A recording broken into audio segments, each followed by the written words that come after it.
Սադրանքների տարափ Բաքվից հրադադարի խախտման ստերով պաշտոնական Երևանի արձագանքը։ Խաղաղության պայմանագիր անընդունելի պարտադրված զիջումներով Բաքուն բանակցությունները տանում է փակուղի Երևանին հանիրավի մեղադրում սաբոտաժի համար։ Մինսկի խմբի լուծարում եւ սահմանադրության փոփոխություն Անկարան ու Բաքուն 7 երգ են երգում 7-ն էլ նույնի մասին։ Կրիտիկական փուլ ռուս-ուկրաինական ճակատում Սպիտակ տան ու Կրեմլի հեռախոսակապը։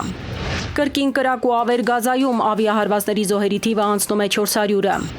Նոր պարտք հինը մարելու համար 750 միլիոն դոլար նոր պարտատոմս կավելանա, թե կպակասի Հայաստանի 12 միլիարդ դոլար արտաքին պարտքը։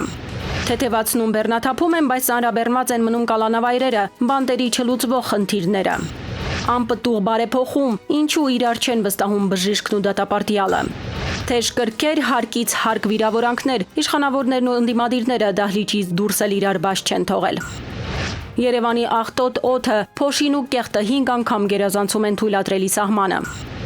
Թուրքական մեդիատուր 7.5 միլիոն դրամ արժեքով հարկատուներից հաշվին Երևանը դարձրին Էրիվան։ Արմենիայի եթերում նորությունների գլխավոր ժամն է, բարի երեկո, ես Շահանե Մեժլումյանն եմ, ամենակարևորը մեր եթերում։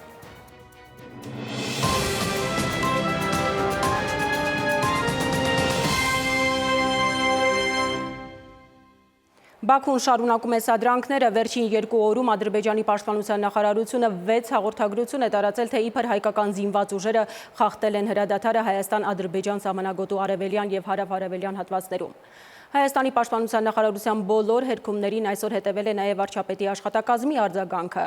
Բաքուն մեր բանակի կողմից հրադադարի խախտման ոչ մի փաստական տվյալ կամ հիմնավորում չի ներկայացրել։ Ավելին, հայկական կողմը պնդում է, որ պատրաստ է շարունակել Ադրբեջանի հետ պետական սահմանի սահմանազատումը։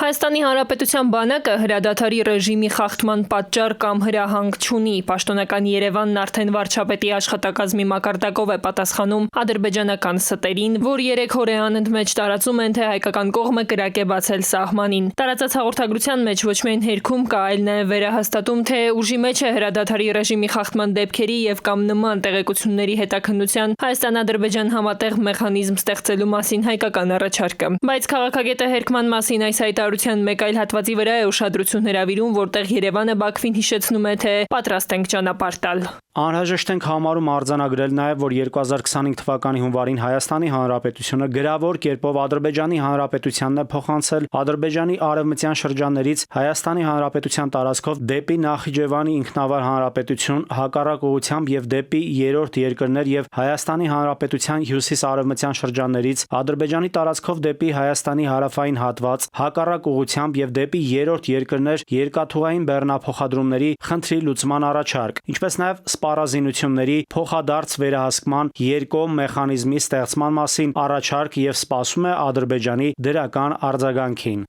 Քաղաքագետն ասում է, եթե հայկական կողմը էսկալացիայի նախապատրաստման վտանգ չտեսներ, ապա կբավարարվեր միայն պաշտպանության նախարարության հերքումներով, բայց այս դեպքում ունենք ոչ միայն հերքում վարչապետի աշխատակազմից, այլ նաև, այսպես ասենք, ակնարկ, թե ինչով կարող է պայմանավորված լինել ադրբեջանական սադրանքը։ Այսինքն ադրբեջանցիները հիշեցնում են, որ կարող են նաև ռազմական ճանապարհով բացել, դրա համար վարչապետի գրասենյակը հիշեցնում է, որ դրա կարիքը չկա, մենք պատրաստ ենք առանցքել բացել փոխիները։ Սկզբունքային տարբերություն կա խաղաղության հայկական ու ադրբեջանական պատկերացումների միջև, ասում է քաղաքագետը։ Եթե Հայաստանի իշխանությունը այն հռչակել է հիմնական նպատակ, ապա Ադրբեջանը դա համարում է միջոց նպատակներին հասնելու համար։ Ի դեպ, ըստ փորձագետի, այդ միջոցը կարող է եւ խաղաղության փաստաթուղթը լինել եւ օրինակ պատերազմը, միայն թե իրագործվեն նպատակները։ Հեռու չէ Ադրբեջանի գերագույն գլխավոր հրամանատարից։ Կարծում եմ այսպեսին չպիտի լինի մեր դիրքորոշումը, առավել եւս որ որևէ հույս այս պահին չկա, որ անգամ բոլոր զիջումները կատարելուց հետո մենք ի վերջո կհասնենք խաղաղության։ Ադրբեջանը կստորագրի ամեն ինչը միայն այն դեպքում, եթե տեսնի, որ արդեն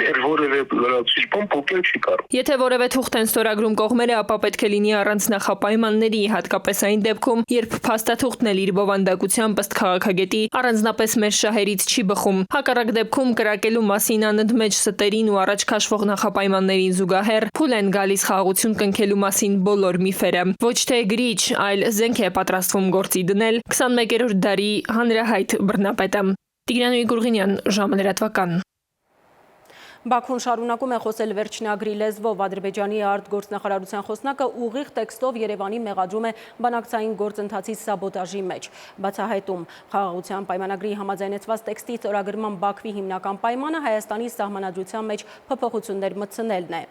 Բաքուն կրկին պնդել է Մինսկի խումբը լուծարելու պահանջը։ 7 սուտ 3 օրում Բաքուն 7 անգամ մոգոնեց իբր հայկական կողմը կրակել է։ Հաջորդիվ կտրականապես մերժում է ստորագրել խաղաղության համաձայնեցված փաստաթուղթը։ Հայտնի է, որ 17 կետանոց այդ թղթի բոլոր կետերն են անխտիր, երկուստեք համաձայնեցված։ Հայաստանը համաձայնեց նույնիսկ միջազգային դատական հայցերի հետ կանչին ու եվրոպական դիտորդներին հայ-ադրբեջանական սահմանից հեռացնելուն։ Հիմա Բաքուն նոր պահանջներ է առաջ բերում ու էլի չի ստորագրում։ Չլսված բան է միջազգային իրավունքում, միջազգային հարաբերություններում։ Եվս մեկ անգամ ուշադրություն են հրավիրում Ադրբեջանի սկզբունքային դիրքորոշման վրա, այն է, որ արդեն համաձայնեցված տեքստի ստորագրման հիմնական պայմանը Հայաստանի սահմանադրության մեջ փոփոխություններ մտցնելն է, Ադրբեջանի ինքնիշխանության եւ տարածքային ամբողջականության նկատմամբ հավակնությունները վերացնելու համար։ Հաջիզադեն միաժամանակ ընդգծել է մեջբերում ԵԱՀԿ Մինսկի խմբի եւ հարակից հնացած եւ անգործունակ կառույցների լուծարման անհրաժեշտությունը, ինչ նկատի ունի հարակից հնացած կառույցներ ասելով չի մանրամասնել։ Առաջ է գնացել, թե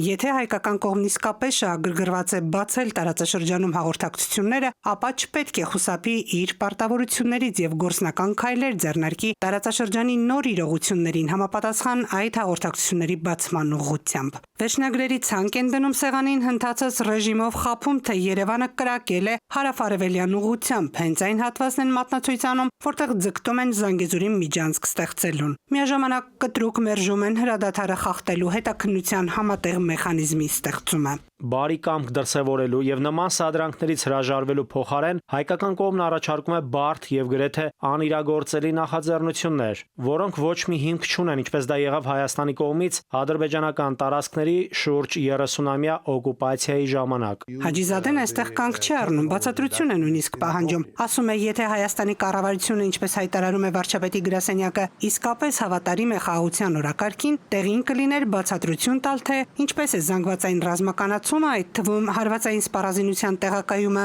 սահմանամերձ շրջաններում ծառայում այդ օրակարգին։ Հաջիզադեն Բաքվի սպառազինվելուց ռազմական բյուջեն շեշտակի ավելացնելուց չի խոսում։ Չի ասում, թե ինչու են խափում, մանևրում խաղաղության համաձայնեցված տեքստը մի կողմ դրած նորանոր պահանջներ առաջ բերում։ Միջազգայնագետը չի մոռացել, միջազգային քրեական դատարանը որոշեց, որ Լաչինի միջանցքը պիտի բացվի, բայց Ալիևը այդ որոշումն էլ ուղիղ ոտքի տակ առավ։ Նույնիսկ եթե ստորագրեն այս համաձայնագիրը, պետք է որ երրորդ երկիրը, ես չգիտեմ այդ երրորդ երկիրը որը կլինի, նա ինքը պետք է երաշխավորը լինի, որպեսզի սեղանի վրա դրված եւ ստորագրված համաձայնագիրը կյանքի կոչվի եւ կողմերից որևէ մեկը հետ չքաշվի այն ստորագրելուց։ Հիմա երրորդ կողմը մենք չենք տեսնում, երաշխավորը չենք տեսնում։ Այս համապատկերում Բաքվի մեդիան հիմնականում իշխանական նոր պահանջների ցանկն է համալրում։ Ասում են հայկական կողմը պետք է ապահովի արևմտյան ադրբեջանցիների վերադարձն ու նրանց անարգել ելումուտը Հայաստան։ Ուզում են, որ Հայաստանը հատուցում վճարի Ադրբեջանին։ Պահանջում են, պետք է տեղի ունենա Հայաստանի ապառազմականացում եւ գնաց զենքերի հանձնում կամ վերադարձ։ Պետք է դադարեցվի Արցախյան առաջին պատերազմի հաղթանակի եւ պատերազմի մասնակիցների հերոսացումը։ Բաքուն է ուզում։ Էլ ինչ կուզի, Աստված գիտի։ Սիրանուշ Մուրադյան, ժամը լրատվական։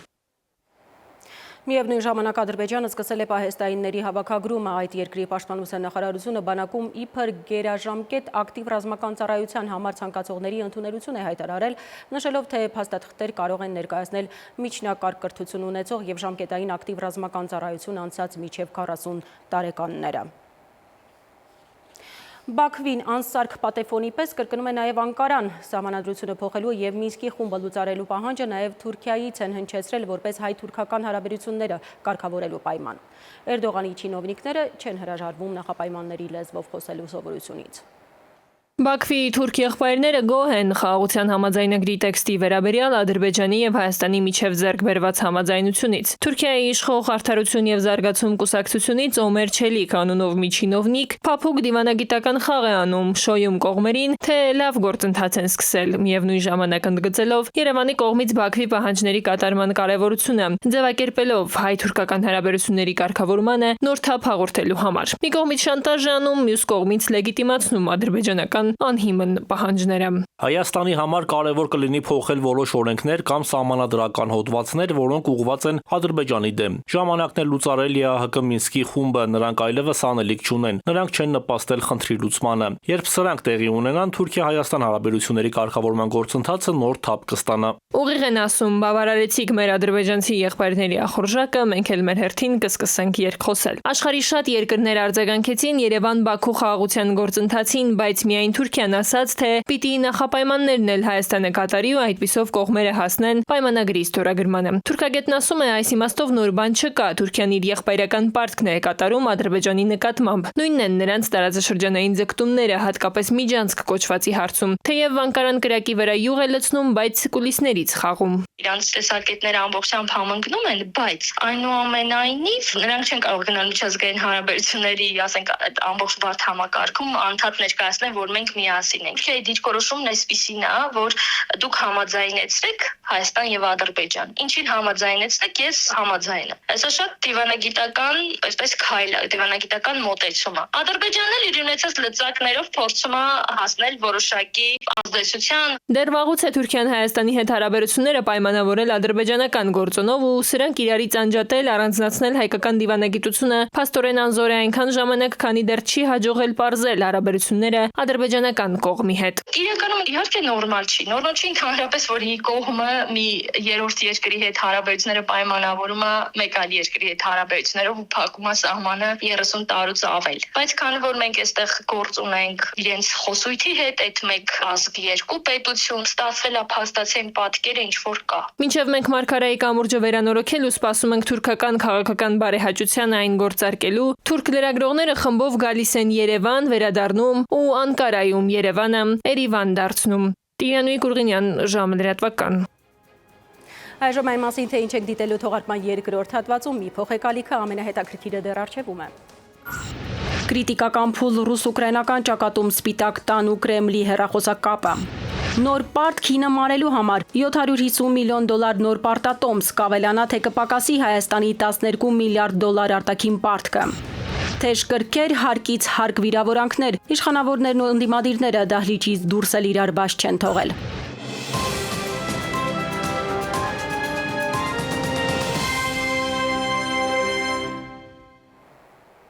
Մենք վերադարձանք, շարունակենք միջազգային լուրերով։ Իսրայելը վերսկսել է հարձակումները Գազայի հատվածում։ Ավիահարվածներից ավելի քան 404 մարդ է զոհվել, 560 վիրավոր կա։ Վարչապետ Բենյամին Նեթանյահուն եւ պաշտպանության նախարար Իսրայել Կացը հանձնարարել են վճռական գործողություններ ձեռնարկել պատանդներին ազատ արձակելուց հրաժարվող Համասի դեմ։ Նեթանյահուի գրասենյակից հայտարարել են, որ Համասը շարունակում է մերժել ինչպես Միացյալ Նահանգների նախագահի բանագնացից, այնպես էլ մյուս միջնորդներից ստացած բոլոր առաջարկները։ Սպիտակ տուն Կրեմլ հեռախոսակապը այսօր աշխարհի ուշադրության սևեռակետում է։ Թրամփ-Պուտին հեռախոսազրույցից առաջ Միացյալ Նահանգների նախագահը սոցցանցում գրառումով նշել է, որ խաղաղության համաձայնագրի շատ տարեր արդեն իսկ համաձայնեցվել են։ Թրամփը հայտարարել է, որ ամեն շաբաթ երկու կողմից էլ 2500 զինվոր է զոհվում եւ դա պետք է անհապաղ դադարեցվի։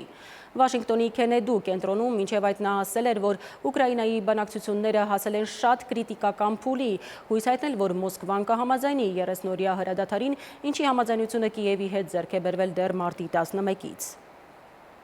Միաժամանակ Վաշինգտոնը վերսկսում է Կիևին ռազմական օգնության մատակարարումն ու հետախուզական տեղեկատվության փոխանակումը։ Պենտագոնի խոսնակ Շոն Պարնելը լրագրողների հետ ճեպազրույցում հստակեցրել է, թե կոնկրետ ինչ զինատեսակներ են կրկին մատակարարվելու Ուկրաինա։ Ըստ Reuters-ի Միացյալ Նահանգները մտադիր է վերսկսել բարելավված նոր տեսակի արկերի մատակարարումը Ուկրաինայի զինված ուժերին։ Իր հերթին Պուտինը պահանջել է դադարեցնել Ուկրաինային զենքի մատակարարումը 30-օրյա հրադադարի ընթացքում, հայտնում է Bloomberg-ը, նշելով, որ սա հրադադարի համաձայնությունը ստորագրելու Պուտինի պարտադիր նախապայմանն է։ Թրամփը հայտարարել է, որ հութիների կողմից ցանկացած հարձակում այսուհետև կդիտարկվի իբրև Իրանի կողմից հարձակում։ Թրամփը Իրանի ղեկավարությանը հորդորել է անհապաղ դադարեցնել աջակցությունը Վաշինգտոնի կողմից ահաբեկչական ճանաչված խմբավորմանը։ Իրանի հեղափոխության պահապանների կորպուսի գլխավոր հրամանատար Հոսեյն Սալամին հերքել է Եմենի պետական քաղաքականության մեջ Թեհրանի ներգրավվածության մասին Միացյալ Նահանգների պնդումը։ Նյու Յորքի զարդը ազատության արձանը Ֆրանսիային վերադարձնելու պահանջը անտեսվել է, հիշեցնեմ, Եվրախորհրդարանի ֆրանսիացի պատգամավորը հայտարարել էր, թե Ֆրանսիան պետք է հետ վերցնի ազատության արձանը, քանի որ Միացյալ Նահանգները այլևս չի ներկայացնում այն արժեքները, որոնք խրախուսվում էին Ֆրանսիային արձանը նվիրելիս։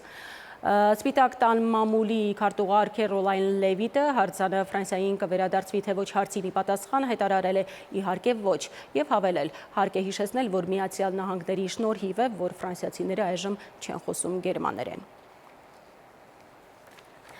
Վերադառնանք Հայաստան, ավելանում, թե նվազում է Հայաստանի արտաքին պարտքը, 750 միլիոն դոլարի նոր պարտատոմսեր ենք թողարկել գումարի մի մասով, նախկին պարտքն ենք մարելու։ Արդարացված է արդյոք բարձր տոկոսադրույքով այս նոր գործարքը։ Կենտրոնական բանկի ղեկավարն է այսօր պարզաբանել, նաև բացատրել, թե ինչու է նվազել մայրաքաղաքում հիպոթեկով բնակարան գնել ցանկացողների թիվը։ Հայաստանը 750 միլիոն դոլարի եվրոպարտատոմսեր է տեղաբաշխել։ Սա նշանակում է Հայաստանի արտաքին պարտքի ավելացում 750 միլիոն դոլարով։ Իշխանական թևն ասում է ոչ, պարզաբանում են, որ այս գումարի մի զգալի մասով հետ է գնում նախորդ 4-րդ թողարկման պարտքը, այսինքն մարելու են նախորդ պարտքի մնացորդը։ Նախորդող եվրոբոնդերը ավելի ցածր տոկոսով է եղել, այսինքն ավելի ցածր տոկոսադրույքով են պարտքը վերցրել։ Հիմա այն 7.1% եկամտաբերությամբ է։ Կարծում եմ, որ գործարքը ճիշտ գործարք է այն առումով, որ նախապես հայտարարված էր նախ, որ այդ տիպի գործարքի հնարավորություն կարող է լինել։ Ինչ վերաբերում է 7.1-ին, բնականաբար գիտեք, որ կա risk-free տոկոսադրույք, այսինքն ռիսկից զատ տոկոսադրույքը, դա Ամերիկայի նույն ժամկետայնությամբ 10 տարանոց պարտատոմսերի եկամտաբերությունն է, որը այս պահին ճշգրիտ երևի չեմ ասի, բայց 4.3-ի մոտ է։ Այսինքն Ամերիկայի պետությունը 10 տարանոց պարտքը շուկայից վերցնում է 4.3%-ով տարեկան։ Հայաստանի կառավարությունը այդ պարտքը վերցնում է 7.1-ով, տարբերությունը 2.8% է, որը վերջին ժամանակում դիտված այդ սպրեդի նորմալ չափն է։ Հենց որ այդտեղ որևէ ինչ որ արտառոց բան չեմ տեսնում։ Փոխարժեքի հատկապես դոլարի կուրսը որոշակի նվազել է։ Դա ըստ երկրի գլխավոր դրամատան ղեկավարի պայմանավորված է ամերիկյան ակտիվների նկատմամբ որոշակի տատանողականությամբ։ Բոլորն են փորձում հասկանալ, թե ինչ է ցանկանում անել ԱՄՆ նախագահի վարչակազմը տարիֆների եւ տնտեսական քաղաքականության առումով։ Ու կարծում եմ, որ շուկան դեռ խարխափում է հասկանալու համար ուղեգիծը զարգացման։ Ոստի երևի թե այս պայդրությամբ փորձում են ինվեստիցիաները որոշակիորեն զսպել, մինչև տեսնեն հնարավոր զարգացումները մի քիչ ավելի ինչա լինելու, ինչ ուղղությամբ գնալու։ Շուկայում տեսնում են հնարավոր Ուկրաինայի ճգնաժամի հնարավոր արագ հանգուցալուծում, սառեցում կոնֆլիկտի հետագայում որոշակի բանակցություններ, դա միանշանակ դրականորեն է ազդում ռուբլու փոխարժեքի վրա։ Գիտեք, որ այսօր հեռախոսազրույցն է տեղի ունենալու։ Ես կարծում եմ դրան ընդառաջ որոշակի սպասումներ կան ձևավորված նաև շուկայի խաղացողների մոտ, ինչի դրական ազդեցությունն է ունենում ռուսական ակտիվների գների, ընդհանուր ակտիվների գների վրա։ Հիպոթեկային սպառողական վարկերը շարունակում են պահանջված լինել։ Այս պահանջարկն ըստ կենտրոնական բանկի ղեկավարի հսկայական է եւ պահանջարկի ավելացումն այդ վարկերի նկատմամբ բերում է նրան, որ վարկային տոկոսադրույքները չեն նվազում։ Նաիր Մուրադյան, ժամը լրատվական։ Մայրաքաղաքում տրանսպորտից անվճար օգտվելու արտոնություն են ստացել ռազմական գործողություններից հաշմանդամ դարձած մեր քաղաքացիները, որոշումն ընդունվել է Ավագանու նիստում։ Իսկ ընդդիմության առաջարկած 100 դրամին վերադարձի նախագծի նիստը չի կայացել, ինչը թեժացրել է մթնոլորտը հարկից հարկ վիրավորանքների առիթ դարձել։ Այսօրվա նիստում մայրաքաղաքի իշխանությունները գլուխ են գովել բյուջեի ռեկորդային կատարողականով, նաև նշել ստիպված են եղել խմբագրել նախընտրական խոստումները եւ հրաժարվել անիրագործելի ծրագրերից։ Հասարակության համար երբեմն տեսանելի չէ այն ահռելի աշխատանքը, որ կա անշունչ տեքստերի հետևում։ 2024-ի մայրաքաղաքային 94.5% կատարած բյուջեն Ավագանուն ներկայացնելիս պատասխանատու պաշտոնյան է ասում. հավակնոտ քաղաքային ծրագրի հետ են գործ ունեցել, նաև դասեր քաղել, չդիտարկել մեկ տարվա կտրվածքով, նշում է հնգամյա զարգացման ծրագրի մի մասն է։ Այն աշխատանքները կամ միջոցառումները, որոնք որ ապահովել են կամ մեկնարկել են 24 թվականի ընթացքում, այս կամ այն չափով քաղաքային իշխանությանը եւ համայնքին մոտեցնում են հնգամյա պլանով ամրագրված հանձնառությունների ամբողջ ծավալով կատարմանը։ Իսկ ինչը չեք կատարել կամ թերի եք արել, ընդդիմությունից միանգամից են հարցնում։ Այն ծրագրերը եւ այն միջոցառումները, որոնք ծրագրի շրջանակներում պլանավորված են, իրենց բնույթով ենթադրում են ծավալուն շարունակական աշխատանքներ, այսինքն Ինչ որ մի կոնկրետ բան մեկ տարվա ընթացքում անել եւ ավարտելու մասին չի խոսքը, այլև հիմնականում ստրատեգիական բնույթի նախաձեռնություններ են սրանք։ Մեր խոշոր հիմնական ծրագրերով թերակատարումներ որպես այդպիսին չունենք։ Այսինքն մեր նախընտրական խոստումների ծրագրով ունենք ծրագրեր, որոնցից առհասարակ հրաժարվել ենք եւ դրանց մասին բարձրաձայնել ենք, մասնավորապես փողոցային մի քանի հանգույցներում քաղաքաշինական որոշակի լուծումներից։ Տրանսպորտի հարցը շարունակում է արենայում մնալ, ավականին որոշեց զինվորական ծառայության հետ պատճառական կապով երրորդ խմբի հաշմանդամություն ունեցող մեր երկրի բոլոր քաղաքացիների համար տրանսպորտը դարձնել անվճար։ Տրանսպորտի սակագնի հետ կապված ընդդիմությունն էլ նախագիծ ուներ Մայր Հայաստանը տասնյակ հազարավոր քաղաքացիների ստորագրություններ բերել քաղաքապետարան։ Վերադարձանին մեկ ուղևորության արժեքը 100 դրամ, քաղաքային իշխանությունը սակայն բոյկոտեց նիստը, չեկավ, չկայացավ այն։ Շատ լավ իմանալով, որ Մայր Հայաստանը բացի քաղաքական գնահատական հնչեցնելուց նաև փաստեր, թվեր, վիճակագրություն ա վերհանում, որը հերթական անգամ այդ տիղմը հանում ա ջրի երես, որ կա այդ համակարգում, նաև դրանից վախենալով, խուսափելով իրենք դեմարշ արեցին։ Դահլիճից դուրս էլ կրքերը թեժ են, հարկից հարկ է իշխանության ու ընդդիմության բանավեճը, իրար չեն խնայում։ Էդուարդ Պողոսյան, ժամը լրատվական։ Ժամի այս հատվածում կրկին դադար է, կվերադառնանք քիչ անց։ Երևանի աղտոտ օդը, փոշին ու կեղտը 5 անգամ գերազանցում են թույլատրելի սահմանը։ Թուրքական մեդիատուր 7.5 միլիոն դրամ արժեքով հարկատուներից հաշվին Երևանը դարձրին Էրիվան։ Մետեո աշխարհ պատկերը փոխվում է, սպասվում են ակտիվ տեղումներ, ավելին հաջորդ հիվ։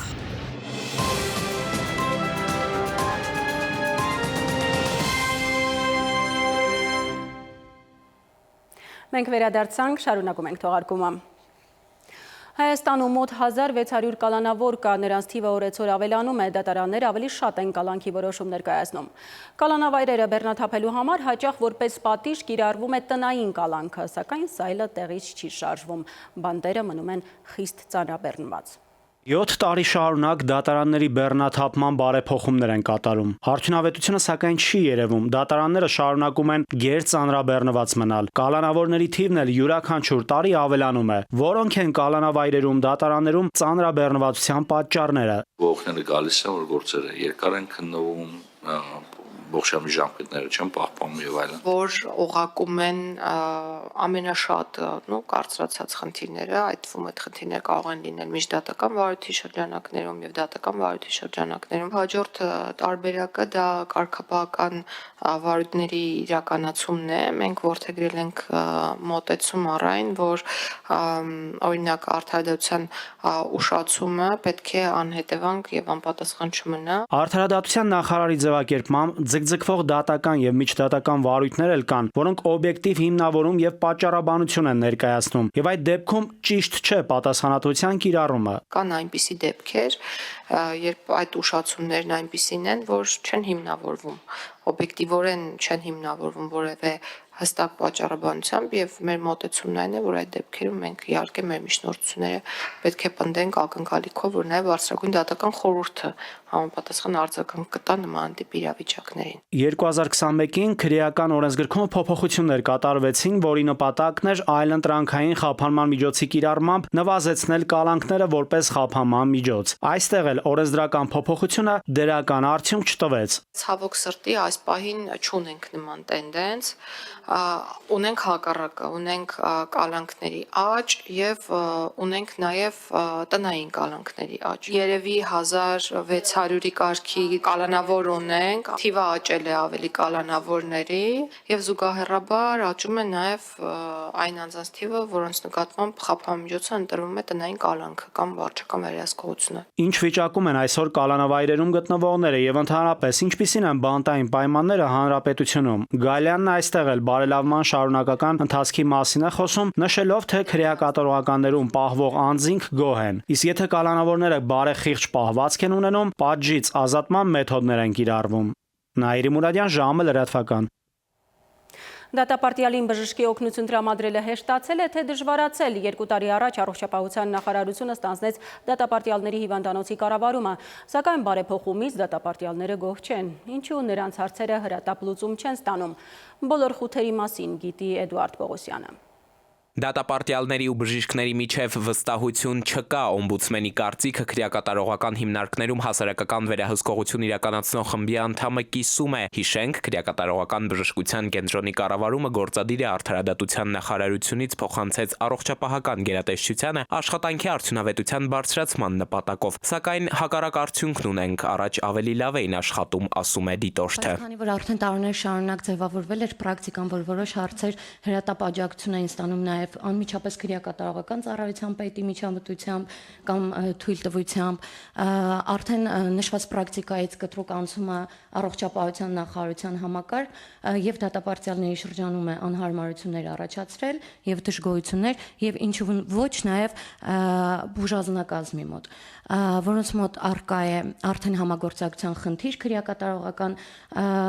հիմնարկների հետ։ Դատապարտյալների ահազանգերն ավելացել են, համապատասխան դեղամիջոցները չեն ստանում։ Քրեակատարողական բժշկության կենտրոնի պաշտոնյան պարզաբանում է, վերջիններս ընդամենը պահանջում են համապատասխան անվանումով դեղը, որը բժիշկն է նշանակում, մինչդեռ փոխարինիչները հենց օրենքի պահանջով են ձեռք բերում։ Տենդերը ներկայացվում է դեղ անունով, այսինքն ազդող նյութի անունով, ոչ թե կոնկրետ ֆիրմային անունով։ Չկա ազատազրկված անձ, որ դեղի ստանալու խնդիր ունենա։ Ուրիշ բան, որ մենք ունենք ազատազրկված անձինք, որ հրաժարվում են մեր կողմից տրված ջեներիկից, այսպես ասած, ուզում են հենց կոնկրետ ֆիրմային դեղը։ Ազատությունից զրկվածները պետության տված դեղամիջոցներից հրաժարվելու դեպքում իրավունք ունեն նաև սեփական միջոցներով համապատասխան դեղերը ձեռք բերել, սակայն պաշտոնական տվյալներով նրանց թիվը 10% էլ չի կազմում։ Միգուցե իր բժշկական գիտելիքներով չի ընկալում, որ դեղանյութը ամեն դեպքում նույնն է, ազդեցությունն էլ հավանաբար նույնն է։ Գոնե հիվանդանոցներին ուրեմն տրամադրվի այն ցանկը եւ այն դեղորայքի տեսականին, որը իրականում ՊՕԱԿ-ը ունի արկա պայմաններն, որպեսզի դատապարտյալին մոտ նույնպես այդ տարընկալումը չլինի։ ՊՕԱԿ-ը անընդհատ process է տենդերով գնումների անելու, ամեն գնումների գործընթացում նույն ազդող նյութով մեկ այլ դեղորայք կարող է մասնակցի մրցույթին ու մեկ այլ դեղորայք, մեկ այլ ֆիրմա հաղթի։ 8 քրեակատարողական հիմնարկներում իդեպ հեպատիտ C էլ չկա, իսկ ընդհանուր առմամբ հիվանդությունների տարածումը եւ վիճակագրությունը ազատությունից զրկվածների պահման վայրերում բուժօգնության կազմակերպման պաշտոնյայի տեղեկացմամբ նույն պատկերն ունի, ինչ մեր հասարակությունում։ Սիրտանոթային հիվանդություններ, քաղցկեղ։ Էդուարդ Պողոսյան, ժամը լրատվական։ Ողբերգական դեպք Լոռիում 17-ամյա տղայի մարմինը դանակի հարվածներով տեղափոխել են Սպիտակի հիվանդանոց, սպանության հատկանիշներով քրեական վարույթ է հարուցվել։ Օրվա կարևոր մյուս նորությունները մեկ տեսաշարով։ Թուրքական 10 լրատվամիջոցների ներկայացուցիչների երրորդյա մեդիատուրի իրականացման համար Հայաստանի Հանրապետության պետական բյուջեից ավելի քան 7.5 միլիոն դրամ է ծախսվել։ Տեղափոխման, կեցության եւ սննդի ծախսերը կազմել են 7.550.280 դրամ։ Այս մասին տեղեկացրել է վարչապետի աշխատակազմի հանրային կապերի եւ տեղեկատվության կենտրոնի տնօրեն Գոր Ծառուկյանը։ Թուրքական լրատվամիջոցներին կամ դրանց ներկայացուցիչներին որևէ վճար, օրապահիկ կամ հոնորար չի հատկացվել։ Շվեյցարիայի դաշնային ժողովի վերին պալատը, կանտոնների խորհուրդը, Լեռնային Ղարաբաղի համար խաղաղության ֆորում հայերի վերադարձի հնարավորության ապահովում վերնագրով նախագիծ է ընդունել։ Նախաձեռնությանը կողմ է քվեարկել խորհրդի 46 անդամներից 29-ը։ Ըստ այդմ Շվեյցարիայի իշխանություններին Լեռնային Ղարաբաղի եւ Ադրբեջանի ներկայացուցիչների միջև երկխոսության սկսելու առանձնացված հարթակ հիմնելու կոչ է արվել։ 2024 թվականի դեկտեմբերի 31-ի դրությամբ Արցախից բռնի տեղահանված անձանցից ավելի քան 21800-ը աշխատանքի են անցել Հայաստանում, իսկ 4600-ից ավելի տեղահանվածներ գրանցվել են որպես ինքնազբաղված կամ կազմակերպության հիմնադիր։ Աշխատանքի եւ սոցիալական հարցերի նախարարի տեղակալն է ազգային ժողովի մարդու իրավունքների պաշտպանության եւ հանրային հարցերի մշտական հանձնաժողովի նիստում հայտարարել այս մասին։ Նա նաեւ հիշեցրել է, որ 2024 թվականի ընթացքում հաստատվել է հատուկ զբաղվածության ծրագիր, որը նախատեսված է բացառապես Արցախից բռնի տեղահանված անձանց համար։ Ծրագրի մեկնարկից այս տարվա հունվարից 1800 անձ արդեն իսկ աշխատանքի անցել, իսկ այս պահին ծրագրի շահառուների թիվը գերազանցում է 2180-ը։ Երևանը 2024 թվականի ամենաաղտոտված քաղաքների վարկանիշում 816-րդն է։ IQAir-ի տեղեկացմամբ Հայաստանի մայրաքաղաքն ընդգրկված է նարնջագույն գոտում, սա նշանակում է, որ Երևանում օդի աղտոտվածության մակարդակը թույլատրելի նորման գերազանցում է 3-ից 5 անգամ։ Վարկանիշային սանդղակում Թբիլիսին զբաղեցրել է 1645-րդ տեղը, իսկ Բաքուն 1243-րդ տեղը։ Այսինքն այս քաղաքներում օդն ավելի մաքուր է, քան Երևանում։ Վարկանիշային աղյուսակում ընդհանուր առմամբ ընդգրկվել է 8954 քաղաք։ Ադրբեջանի պետական անվտանգության ծառայությունը հայ-ադրբեջանական սահմանին ռազմական տեխնիկայի տեղաշարժը նկարահանելու համար 18-ամյա բլոգերի է ձերբակալել։ Տեսանյութը տարածվել է մարտի 15-ին TikTok սոցիալական ցանցում։ Նշվում է, որ ադրբեջանական բանակը սահմանին պատրաստվում է ռազմական գործողությունների։ Պետական անվտանգության ծառայությունում քրեական գործ է հարուցվել։ Ծառայությունը պնդում է, որ կադրերը նկարահանվել են այս տարվա փետրվարի 27-ին։ Պնդում են նաև, որ այդ տեսանյութին ավելացվել են կադրեր, որոնք տարբեր ժամանակահատվածներում տեղադրվել են սոցիալական ցանցերում, իրականությունը չարտացոլող լրատվական նյութերի հղումներով։ Ողբերգական ավտովթար Արագածոտնի մարզում։ Արտենի Արագածավան ավտոճանապարհի 4-րդ կիլոմետր հատվածում բախվել են Opel եւ Nissan Magnishի ավտոմեքենաները։ Վթարի հետևանքով երկու վարորդներն ու Nissan-ի բոլոր ուղևորները մահացել են։ Կա 4 զոհ, այդ թվում 9 ամսական երեխա ու կին։ Վթարի փաստով Թալինի քնչական բաժնում նախաձեռնվել է քրեական բարույթ։ Air Arabia Abu Dhabi ավիաընկերությունը հունիսի 1-ից մեկնարկելու է Abu Dhabi-Երևան-Abu Dhabi երթուղով չվերթները։ Արմենիա միջազգային օդանավականների տեղեկացմամբ չվերթներն իրականացվելու են շաբաթական 6 չվերթ հաճախականությամբ։ Ավիատոմսերի առկայության, վերջիններիս ձեռքբերման եւ այլ մանրամասների համար ցանկացողները կարող են այցելել ավիաընկերության կայք։ Սվետլանա Ավդիշյան, ժամ լրատվական։ Մայրաքաղաքում վաղը կարիք կլինի անձրևանոցի չմոռանաք այն վերցնել ձեզ հետ։ Եղանակային կանխատեսումները Լիլի Հովերից։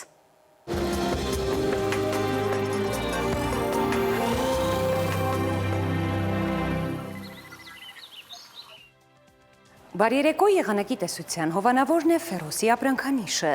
իր հուսալի անվտանգ և գերխնայող գազի կաթսաներով։ Դրանք պաշտոնապես ներկայացված են էքստերիեր խանութ սրահների ցանցում, Ֆերոսի եղանակ ստեղծող կաթսաներ, Մետեո աշխարհ նախ Հայաստան։ Մեր երկրի մեծ մասում մարտի 19-ը կանցնի փոփոխական երկնքով, սպասվում են տեղումներ լեռնային գոտիներում ձյուն, առանձին հատվածներում սպասվում են քամիներ վայրկյանում մինչև 20 մետր։ Առաջիկա օրերին կանխատեսվել է ջերմային անկում 10-ից 13 աստիճան։ Վաղը ցերեկը Շիրակում, Կոտայքում, Գեղարքունիքում, Արագածոտնի և Վայոց-Ձորի լեռնային գոտիներում կդիտվի 4-ից 10 աստիճան։ Վայոց-Ձորի և Արագածոտնի նախալեռներում սպասվում է 9-ից 14 աստիճան։ Լոռիում կանխատեսվել է 6-ից 11, Տավուշում 9-ից 13 աստիճան։ Արարատում, Արմավիրում սպասվում է 12-ից 16 աստիճան։ Սյունիքի հովտային գոտիներում կդիտվի 20-ից 23, նախալեռներում 14-ից 17 աստիճան։ Երևանում օրը կանցնի փոփոխական երկնքով, սպասվում են տեղումներ։ Այս գիշեր 8-ից 10, ցերեկը 12-ից 14, երեկոյան 8-ից 10 աստիճան։ Այսքանն էինք պատրաստել այսօրվա համար, ես ձեզ հրաժեշտ եմ տալիս և մաղթում բարի գիշեր։